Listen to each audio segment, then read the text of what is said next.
Meus irmãos, nós vamos ler na palavra, no livro de Atos dos Apóstolos, capítulo 9, versículo 26 a 30.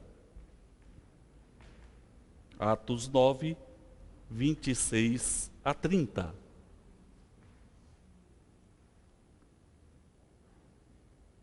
palavra diz: tendo chegado a Jerusalém, procurou juntar-se com os discípulos, todos, porém, o temiam, não acreditando que ele fosse discípulo.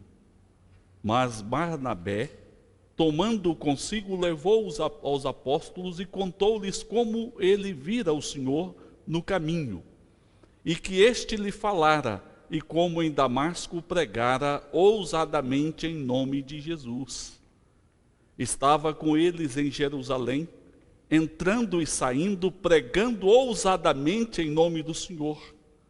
Falava e discutia com os helenistas, mas eles procuravam tirar-lhe a vida.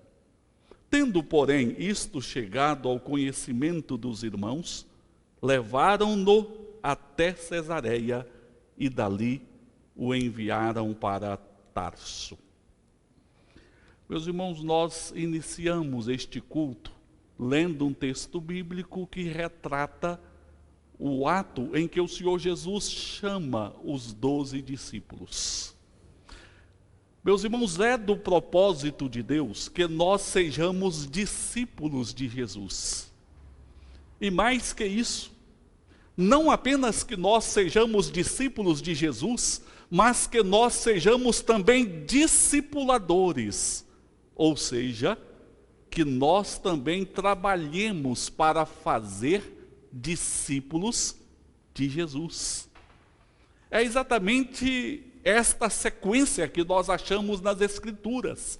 O Senhor Jesus chamou os 12 discípulos, conviveu com eles, lhes ensinou pelas palavras, pelo exemplo, e quando o Senhor Jesus preparava-se para o retorno para o Pai, depois da sua própria crucificação, após a sua ressurreição, ele falou aos discípulos, os enviando a pregar o Evangelho a toda criatura e a fazer discípulos.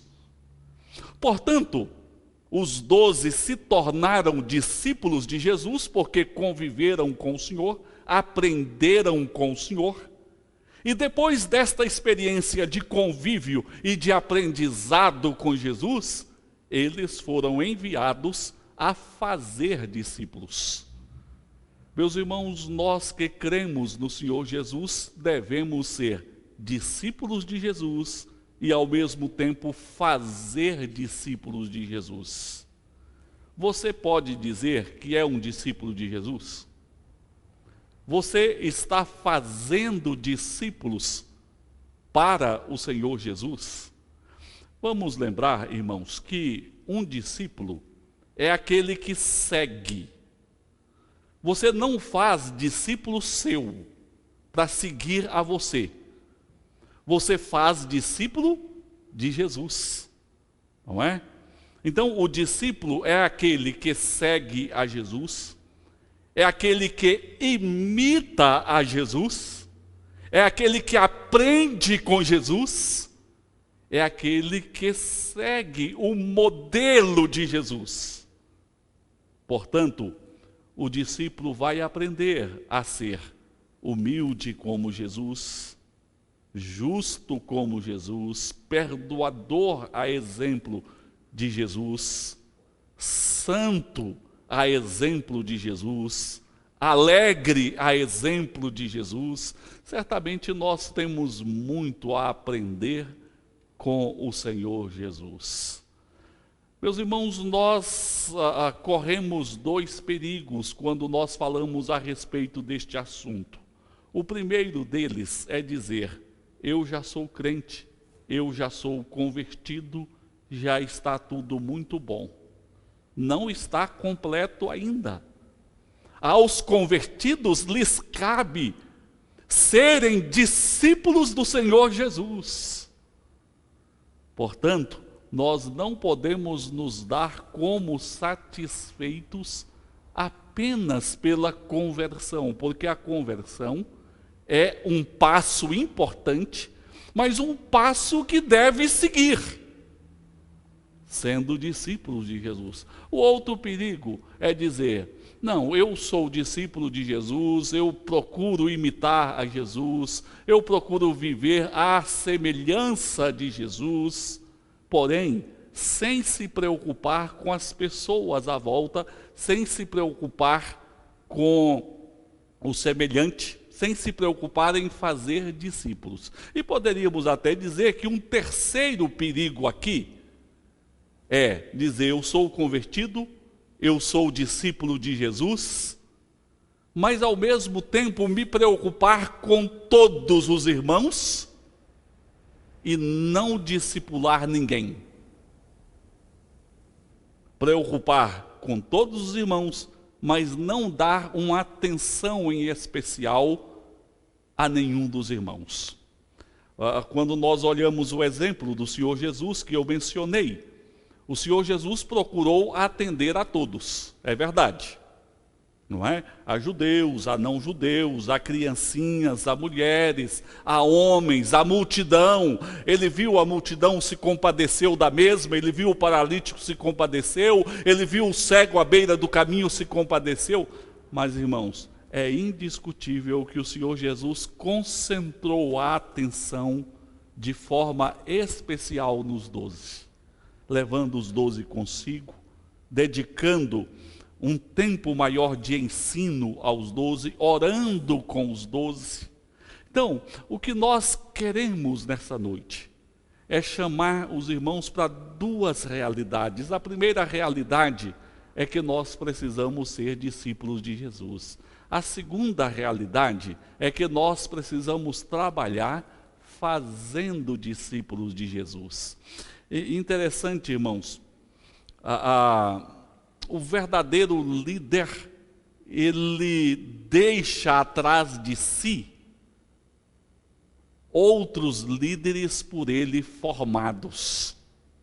Ele faz discípulos, discípulos do Senhor Jesus que podem conduzir o trabalho.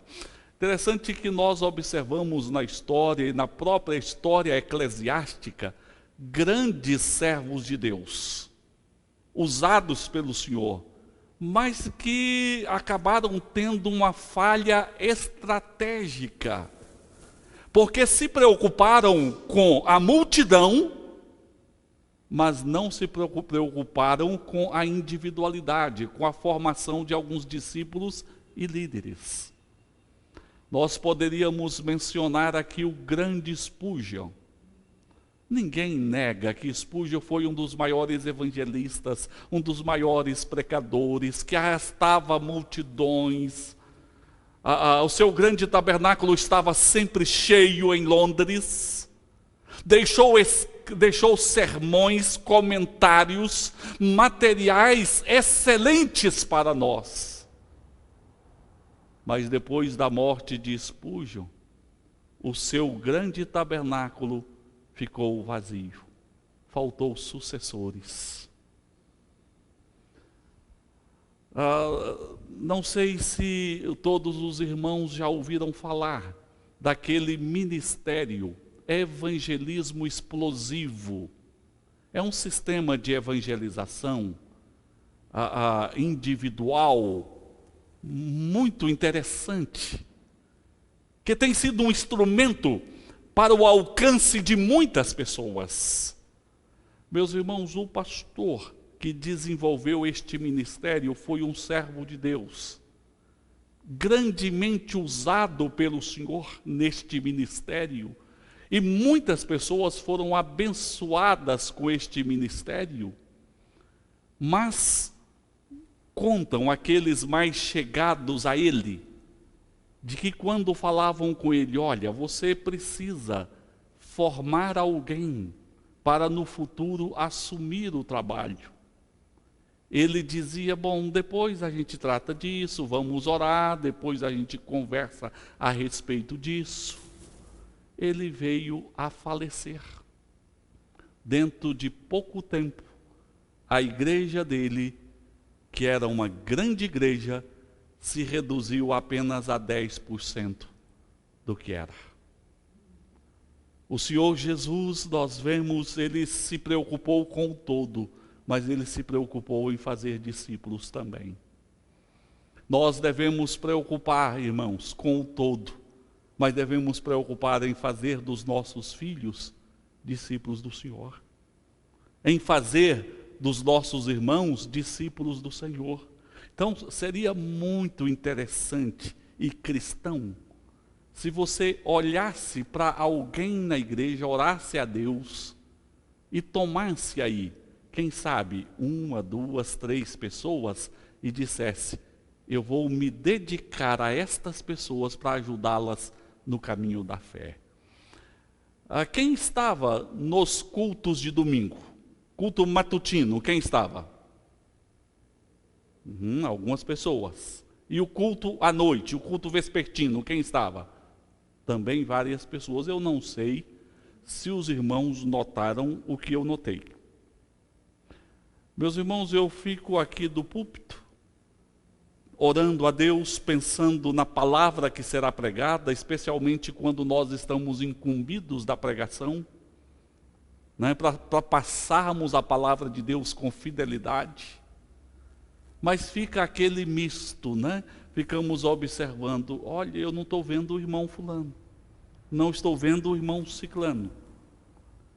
Mas também nós ficamos observando: olha, estou vendo um casal ali, outro casal ali, um casal de lá, uma jovem, um jovem que eu não conheço, que está visitando a igreja.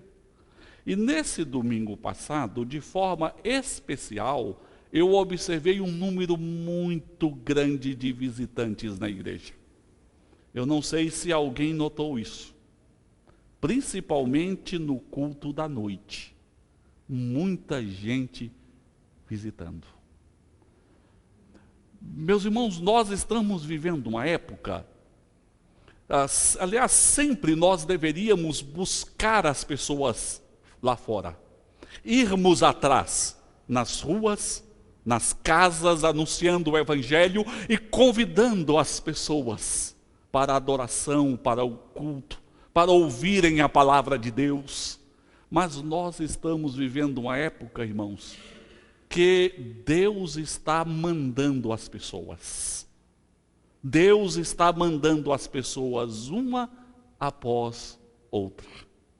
Agora imaginem os irmãos, Deus nos olhando e falando: eu estou mandando as pessoas para vocês e vocês não estão cuidando dessas pessoas. Eu estou mandando as pessoas para vocês e vocês não estão discipulando as pessoas. Talvez você possa dizer: pastor, eu ainda sou novo na fé, eu tenho muito que aprender. Mas interessante, né, irmãos? Tem às vezes crente que já é crente há 5 anos, está se achando novo na fé. Há 6 anos, 7 anos, 8 anos, 10 anos, está se achando novo na fé. Não é novo, não. Não é novo.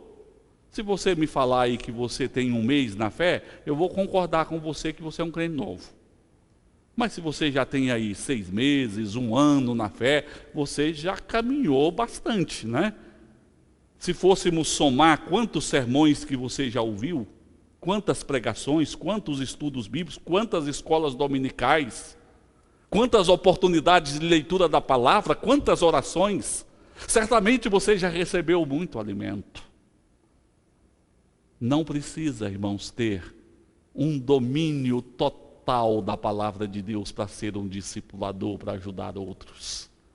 Porque nós crescemos juntos na busca do aprendizado da palavra, da comunhão com o Senhor, do crescimento espiritual, não é? Então, irmãos, o desafio nessa noite é respondermos a estas 2 perguntas. Eu tenho sido um discípulo do Senhor? Eu tenho procurado aprender com o Senhor, imitar o Senhor, viver como o Senhor Jesus viveu? E eu tenho escolhido na igreja pessoas para que eu possa discipular? Meus irmãos, esse texto bíblico que nós lemos é extraordinário. Esse texto bíblico é glorioso porque fala a respeito do discipulado de alguém. Um personagem que não é tão conhecido na história bíblica, discipulou alguém que se tornou famoso em seu ministério, muito conhecido. Sobre quem nós estamos falando?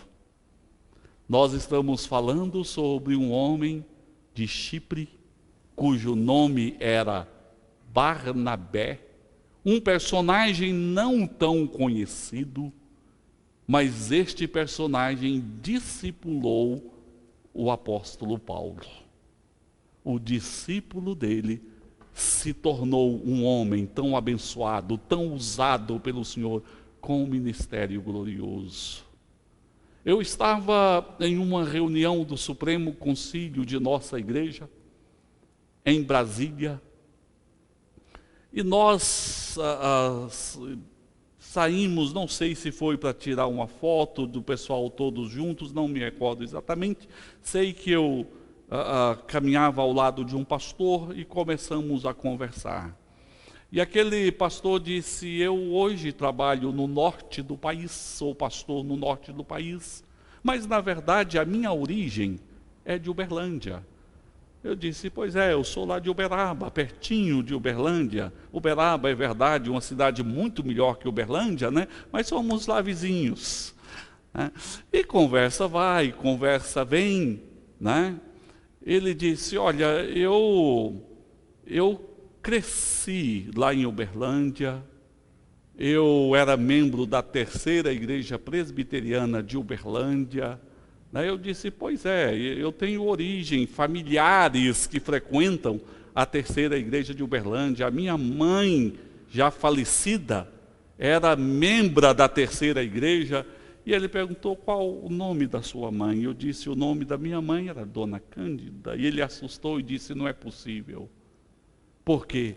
Foi a Dona Cândida quem me discipulou. Foi a Dona Cândida quem me levou para a sala de catecúmenos. Ela foi a minha professora, ela que me formou.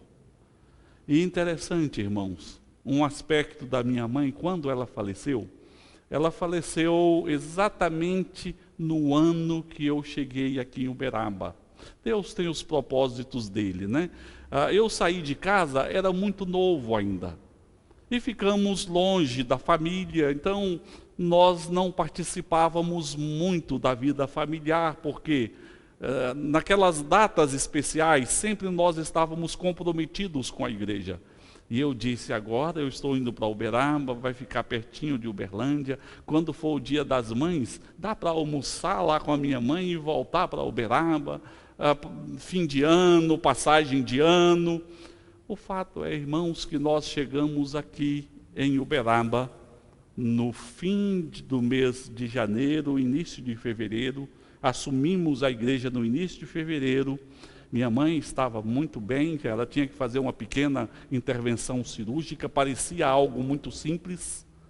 Entretanto, no mês de março, ela fez essa intervenção cirúrgica e veio a falecer em decorrência da mesma.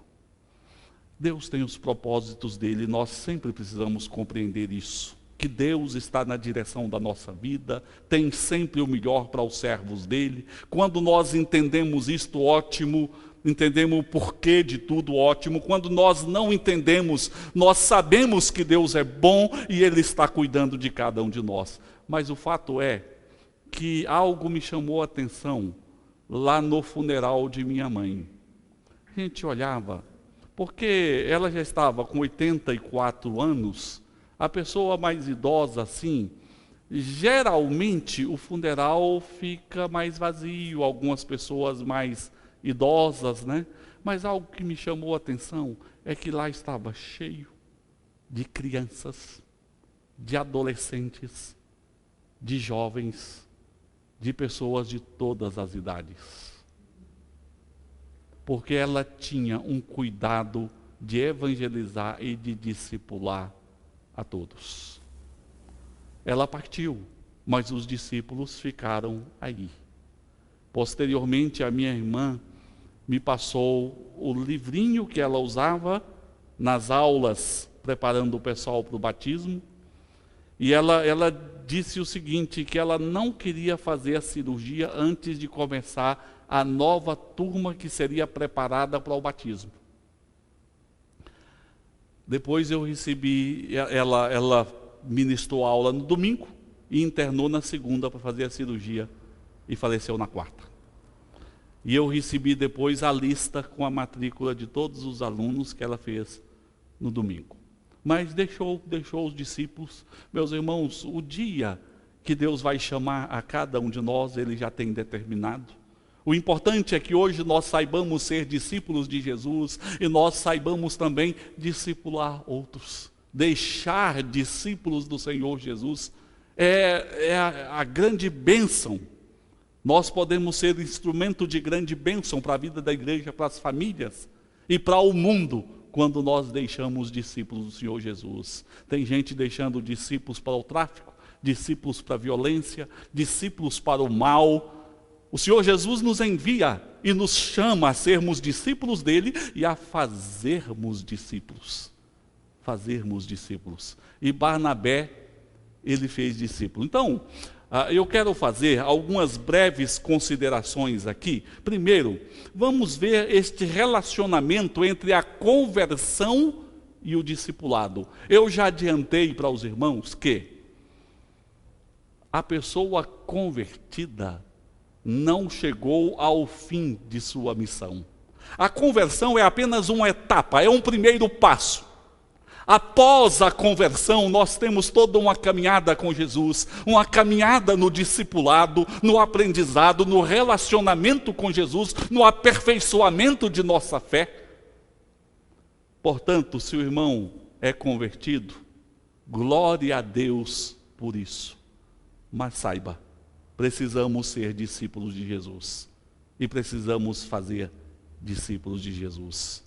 Nós não podemos cruzar os braços dizendo, eu já sou convertido, já sou salvo, já sou de Jesus, está tudo completo. Meus irmãos, existe uma caminhada no nosso relacionamento com Jesus, no desenvolvimento do caráter de Jesus em nós, mas também para fazermos discípulos. Mas é bom nós acentuarmos este relacionamento da conversão com o discipulado, que o discipulado é para os convertidos.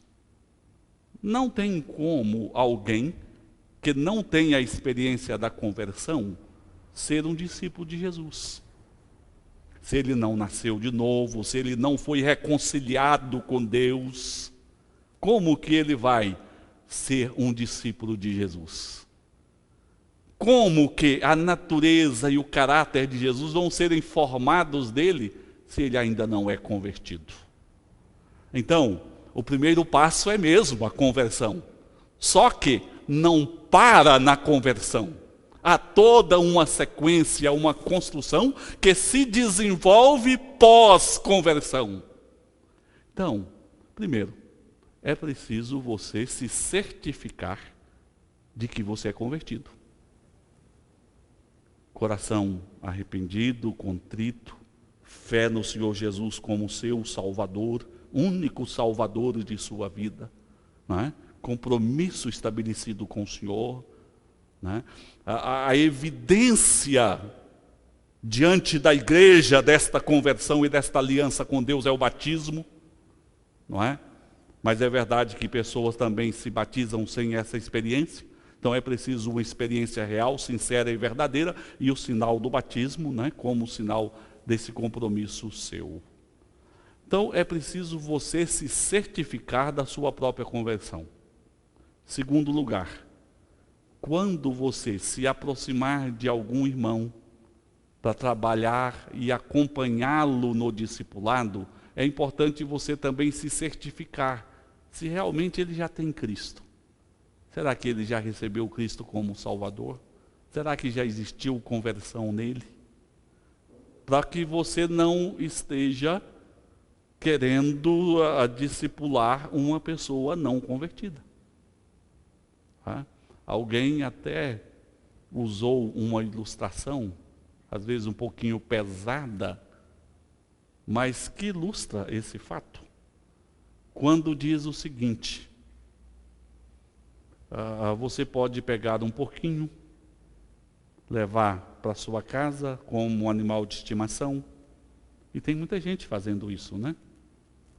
Eu vou falar a verdade para os irmãos que o porquinho, eu gosto dele mesmo, é numa feijoada, né? Mas tem gente que faz animal de estimação, vamos respeitar, né, as pessoas.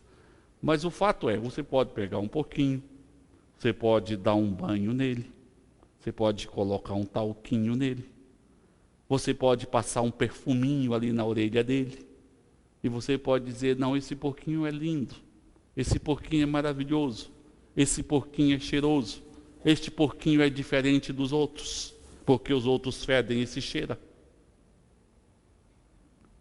Com um detalhe: o dia que você descuidar e deixar a porta aberta e tiver um lamaçal lá fora, ele vai sair à porta e vai enfiar a cara no lamaçal e vai achar maravilhoso. Por que isso acontece, irmãos? Isso acontece porque a natureza dele é a natureza de porco. Por mais que você cuide dos aspectos externos, a natureza não mudou. Assim é o ser humano pecador. Ele pode mudar a vida externa dele, mas se a natureza não mudou, não foi convertida pelo Senhor, mais cedo ou mais tarde ele vai se afundar no lamaçal. Ele não vai se tornar um discípulo de Jesus, porque discípulo, seguidor, imitador, é para aquele que nasceu de novo pela obra do Espírito Santo e se converteu a Cristo pela fé em nosso Senhor Jesus. Então vamos entender bem esta relação entre conversão e discipulado. Quando você começar a trabalhar com uma pessoa, certifica se essa pessoa já é convertida. Se ela não é convertida, em vez de discipular, você precisa estar apresentando o Evangelho, chamando essa pessoa a refletir na vida, a se arrepender, a crer em Cristo, porque somente aquele que crê é salvo. Mas eu quero aqui destacar a experiência de Saulo. Como que se deu a conversão de Saulo de Tarso? Foi uma experiência extraordinária, porque ele caminhava para prender os cristãos, arrastá-los à prisão. O Senhor se manifestou de uma forma extraordinária. Saulo cai por terra diante de uma luz que brilha. E o Senhor Jesus lhe fala: Saulo, Saulo, por que me persegues? Ele se levantou quebrantado, porque ele teve a experiência com o poder de Deus se manifestando diante dele. Aquele homem, tão vigoroso para perseguir os cristãos, agora foi lançado por terra e foi quebrantado diante de Deus, e ele se levanta mudado. Meus irmãos, a conversão ela nos humilha nesse sentido, porque ela revela que não é o nosso poder, não é a nossa capacidade, não é a nossa vontade, mas é o poder de Deus que nos aperfeiçoa, é a graça de Deus que nos salva, que nos transforma. Então, Saulo teve a experiência da conversão. E isso nos permite ver um segundo passo, como se relaciona o convertido com a igreja. Tem gente que diz: eu creio em Cristo, eu sou convertido, mas eu não frequento a igreja, não preciso de frequentar a igreja. Meus irmãos, não é isso que a gente vê em Saulo. Saulo, que passou a ser chamado Paulo, ele deixa Damasco, sofreu algumas perseguições em Damasco, ele vai para Jerusalém, e quando ele chega em Jerusalém, o que acontece? Qual a primeira atitude dele na cidade de Jerusalém, conforme o verso 26? Tendo chegado a Jerusalém, procurou juntar-se com os discípulos. Ele chega a Jerusalém, ele procura quem? Ele procura os discípulos. que constituíam a igreja do Senhor. Antes ele procurava os discípulos para perseguir, mas agora ele procura os discípulos porque quer ter comunhão com os discípulos, ele quer participar deste corpo, que é o corpo de Jesus. O convertido busca a igreja. Ele não quer viver de forma solitária, mesmo porque, irmãos, uma ovelha desgarrada do rebanho se torna uma presa fácil. É propósito do Senhor que nós estejamos juntos, para não sermos atingidos, seduzidos e vitimados pelo mal. É propósito do Senhor que o povo de Deus esteja junto, adore ao Senhor junto, ore juntos, estudem a palavra, participem da ceia e encontrem o fortalecimento espiritual, a nutrição espiritual juntos. E foi isso que Saulo fez. Chega em Jerusalém e ele procura os discípulos. Então, o povo de Deus deve viver neste contexto de comunhão na igreja. Negócio de crente em casa, isso não existe, irmãos. Crente que não participa dos cultos não existe, que não frequenta a igreja, que não se relaciona com o povo de Deus. Existem meios de graça dispensados por Deus para nos alimentar na fé: a oração, a palavra, os sacramentos. Tudo isso em um contexto de corpo são meios de graça que nos fortalecem para o nosso crescimento e alimento espiritual. Bom, irmãos, em seguida nós observamos que o novo discípulo, o recém-convertido, o lugar dele é com o povo de Deus.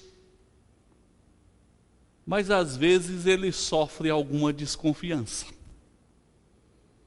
Às vezes ele sofre alguma desconfiança. Será que realmente ele é convertido? Será que não existe algum outro interesse atrás dessa presença dele? Quando Saulo procura os discípulos ficaram com um pé atrás. Desconfiados, afirma, todos, porém, o temiam, não acreditando que ele fosse discípulo. Porque eles conheciam muito bem a fama de Saulo de Tarso, que perseguia e prendia os cristãos. Então, naturalmente, eles pensaram: mas será que ele é convertido mesmo? Será que ele é discípulo mesmo? Ou será que ele está se fazendo por discípulo, com o fim de nos investigar e de nos prender? Então, o recém-convertido ele pode enfrentar alguma desconfiança. Será que ainda hoje existe alguma desconfiança com o recém-convertido? Pode existir alguma desconfiança? Será que este rapazinho está frequentando a igreja porque é convertido mesmo, ou porque ele está de olho nas meninas bonitas que tem nessa igreja? Será que essa moça está frequentando a igreja porque é convertida mesmo, ou será que é o interesse nos rapazes? Será que esta conversão é verdadeira, ou será que quer alguma ajuda da igreja? Acontece muito com pessoas que cometeram algum crime e depois afirmam que se converteram, às vezes para amenizar de alguma forma, quem sabe, a sua pena ou mesmo a sua reputação social. Diz que converteu. Então, pode haver alguma desconfiança. E no caso de Saulo de Tarso, houve uma desconfiança. Mas o que vemos a seguir é que na igreja nós precisamos de pessoas atentas. Nós precisamos na igreja de pessoas que estejam prontas a acolher e a abraçar aqueles que chegam para a igreja. Nós não podemos ficar amarrados na desconfiança. Nós não podemos ficar olhando à distância. Parece que lá atrás tem uma pessoa nova. Será quem é, hein? Mas ficar aqui no meu canto, e a pessoa nova lá. Desconfiados, suspeitando algo. Por que será que está aqui na igreja? Os discípulos ficaram com medo, mas se levanta na igreja aquele personagem que não era ou não é uma pessoa assim tão conhecida como o apóstolo Paulo foi, aquele homem chamado Barnabé. Aquele homem se aproxima de Saulo, se aproxima dos discípulos e fala com os discípulos: olha, esse homem se converteu mesmo. E trouxe Saulo à presença dos discípulos e cuidou de Saulo. Que coisa linda, irmãos, foi a obra deste homem. Olha, mas Barnabé, tomando-o consigo, levou-os aos apóstolos e contou-lhes como ele vira o Senhor no caminho e que este lhe falara, e como em Damasco pregara ousadamente em nome de Jesus. Estava com eles em Jerusalém, entrando e saindo, pregando ousadamente em nome do Senhor. Pois bem, então Barnabé, como que Barnabé soube que Saulo tinha tido aquele encontro com Jesus no caminho de Damasco? Como que Barnabé ficou sabendo da pregação de Saulo em Damasco? Possivelmente, enquanto todos estavam com o pé atrás, Barnabé chegou, sentou ali juntinho de Saulo e falou: você é o Saulo de Tarso, eu já ouvi falar de você, né? Já ouvi falar muito a respeito de você, da sua sabedoria, que você foi formado aos pés de Gamaliel, né? E eu soube também que você andou levando os crentes aí para a prisão, né? Aí Saulo, e Barnabé, eu ouvi falar que você também guardou as roupas de Estevão enquanto ele era apedrejado, né? Não sei, né? Isso aí tudo é possibilidades, né? Mas o fato é que Saulo contou para Barnabé a experiência que ele teve no caminho de Damasco, a forma como Jesus falou ao seu coração, mudou a sua vida. E Barnabé então toma Saulo e fala: vem comigo que eu vou te apresentar aos apóstolos. E levou ele aos apóstolos e disse: esse homem é convertido mesmo, este homem teve um encontro com Cristo no caminho de Damasco, e o Senhor Jesus mudou a vida deste homem. E ele cuidou de Saulo. Ele cuidou de Saulo. Meus irmãos, muita gente que Deus manda para essa igreja, muita gente entra desconfiada nessa igreja. Aí a pessoa chega aqui com as suas lutas, com suas aflições, com suas dúvidas, com seus temores, e vê aqui um povo, quando fala Ageu capítulo 1, versículo 3, o povo vai lá, abre a Bíblia rapidinho e lê, ele fala: nossa, esse povo conhece. Na escola dominical o professor ministra uma aula, os alunos participam, perguntam, e ele diz: olha, esse povo conhece a Bíblia e eu não conheço nada. Eu não vou falar nada. Ele vê os irmãos que conversam uns com os outros, têm bom relacionamento, e ele lá no canto dele, com os temores dele. Já pensou como você pode ser usado? Chegando junto deste irmão, conversando com ele, tomando conhecimento a respeito da vida, das experiências cristãs dele, orando com ele.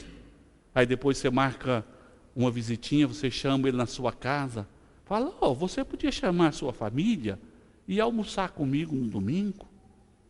Aí lá na sua casa você arruma a mesa direitinho, ora com ele, troca umas ideias, fala a respeito da sua experiência de conversão, como que Jesus trabalhou na sua vida e como tem sido bênção para você e para a sua família.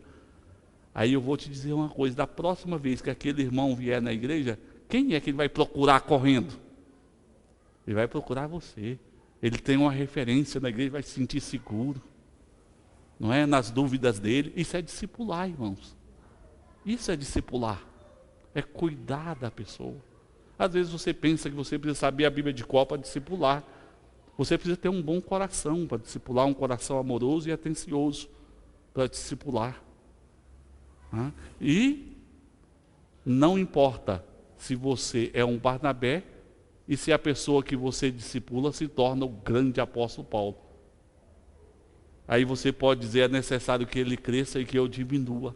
O importante é que o nome de Jesus seja glorificado, o nome de Jesus seja exaltado e que eu seja obediente à palavra de Deus, fazendo discípulos. Né? Então, o Barnabé foi esse instrumento de Deus. E a partir dali, depois que Paulo foi acolhido, foi instruído pelos apóstolos, foi ensinado, o apóstolo Paulo entrava e saía pregando o evangelho a todas as pessoas, anunciando a palavra de Deus, instrumento nas mãos do Senhor. Você não pode imaginar aquela pessoa que você discipula, como essa pessoa pode ser um instrumento de bênção na vida de muita gente, na vida de muitas pessoas. Então, meus irmãos, as duas perguntas nesta noite: você já é um discípulo de Jesus? Você tem se ocupado em discipular alguém? Não é? A ordem de Jesus foi para nós fazermos discípulos, evangelizarmos fazendo discípulos de todas as nações. E certamente há pessoas para você fazer discípulo.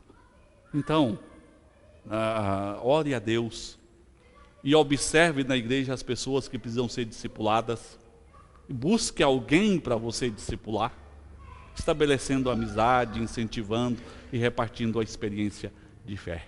Que Deus abençoe e guarde a todos nós, dirigindo as nossas vidas e fazendo de cada um de nós instrumentos abençoadores na vida de outras pessoas.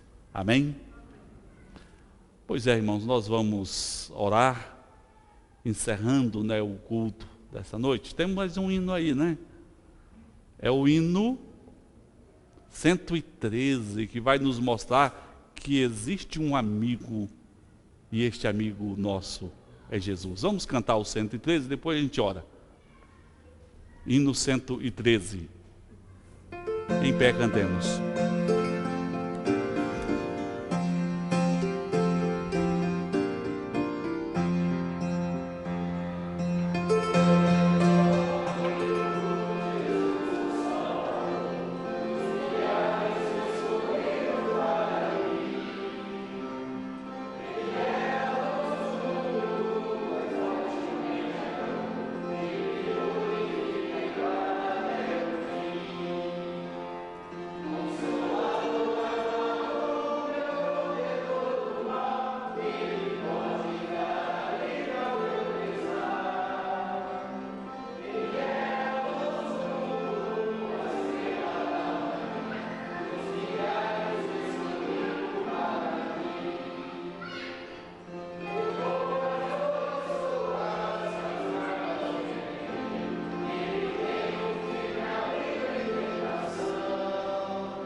Pela bênção da fé em Jesus. Graças te damos pelos cuidados do Senhor em nossas vidas. Queremos viver como discípulos do Senhor e fazendo discípulos. Reina, Senhor, em nossos corações e usa-nos em tuas mãos sábias e poderosas. Abençoe, Senhor, a vida dos irmãos e leva-nos na tua proteção aos nossos lares. Oramos em nome de Jesus. Que a graça do Senhor Jesus, o amor do Pai, a comunhão e as consolações do Espírito Santo estejam convosco, hoje e sempre. Amém. Amém.